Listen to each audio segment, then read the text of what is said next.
Praise the lord. Yeshu Masih में आपका सबका स्वागत है। और आज हम वचन के द्वारा कुछ देखेंगे। मैं आज जीवन के मुकुट के बारे में कुछ बताना चाहती हूँ। प्रकाशित वाक्य के दूसरे अध्याय में लिखा है कि जो दुख तुझको झेलने होंगे उनसे मत डर, प्राण देने तक विश्वासी रहे तो मैं तुझे जीवन का मुकुट दूंगा। Praise the Lord. एक छोटी सी कहानी के द्वारा बताना चाहती हूँ कि परमेश्वर इतना कहना चाहते हैं कि अगर मौत की भी बारी है तभी तुम विश्वासी रहना, क्योंकि मैं तुम्हें जीवन का मुकुट देना चाहता हूँ। कहानी ऐसी है कि प्रभु के कुछ 7 दास थे और जिनको कपड़े निकाल कर नंगा कर कर एक बर्फीले रूम में रखा गया था। और वहाँ एक कैप्टन था जो उन 7 दासों से कहता था कि तुम यीशु को त्याग दो, फिर मैं तुम्हें गर्म कपड़े दूंगा। तुम यीशु को त्याग दो, फिर तुम्हें मैं इस कमरे से बाहर निकालूंगा। तुम यीशु को त्याग दो, फिर तुम्हें मैं सारी गर्म चीज़ें ला कर दूंगा। क्योंकि वो बर्फ़ का टेम्परेचर इतना ज़्यादा होता है कि इंसान के अंदर का खून जो है वो जम जाता है और इंसान का ज़िंदा रहना बहुत ही इम्पॉसिबल होता है। और फिर इस वक्त जो 7 जो प्रभु के दास होते हैं वो नीचे लेटे लेटे बहुत ही बुरी अवस्था में सारी चीज़ें सहन करते हैं और वो प्रभु से प्रार्थना करते हैं कि मैं प्रभु तुझे नहीं छोड़ूंगा।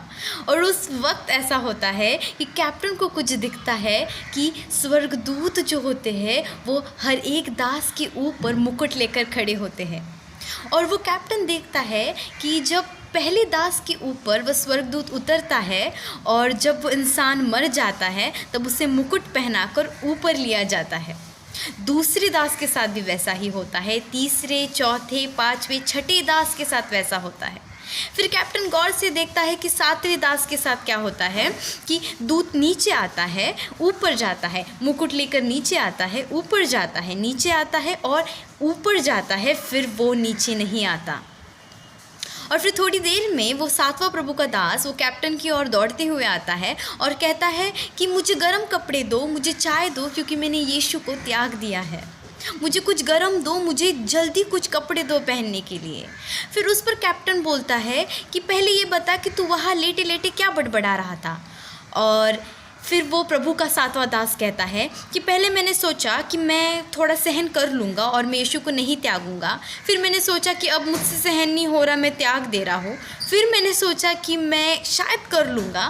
फिर मैंने सोचा, फाइनली डिसाइड किया कि अब मुझसे नहीं होगा।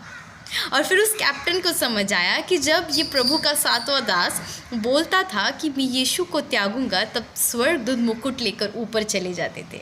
जब वो कहता था कि हाँ मैं विश्वासी रहूँगा और मैं प्रभु को नहीं त्यागूंगा, तब स्वर्गदूत फिर से नीचे आते थे। और जब फाइनली इसने डिसाइड किया कि मुझे यीशु मसीह को त्यागना है, तब वो मुकुट लेकर ऊपर चले गए।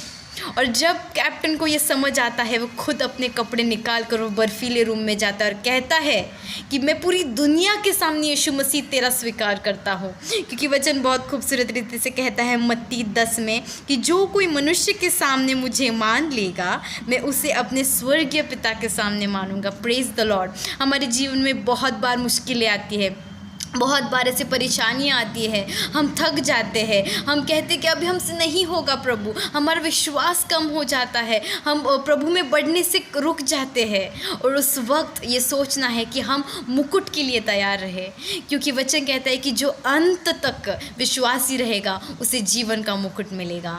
आज आपको और मुझे ये याद रखना है कि चाहे कितनी भी मुश्किलें आए, हमें अंत तक प्रभु यीशु मसीह में विश्वासी रहना है। चाहे मौत की बारी आए, हम यीशु मसीह में दृढ़ रहे, क्योंकि हमें जीवन का मुकुट चाहिए।